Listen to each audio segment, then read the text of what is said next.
বৃহস্পতিবার পবিত্র রাতে কেউ যদি এই দোয়াটি 100 বার পরে কোনো দিন পৃথিবীর কোনো মানুষের কাছে তার হাত পাততে হবে না। পৃথিবীর সব কিছু তার পায়ের নিচে আল্লাহ হাজির করে দিবেন।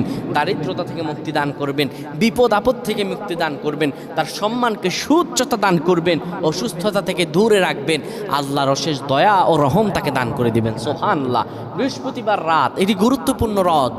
এই রাত সপ্তাহে একদিন আসে।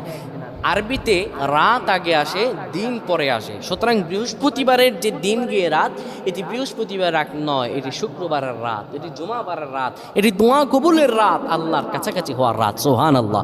এই বৃহস্পতিবার রাত আল্লাহ তাআলা বান্দার দোয়া কবুল করেন।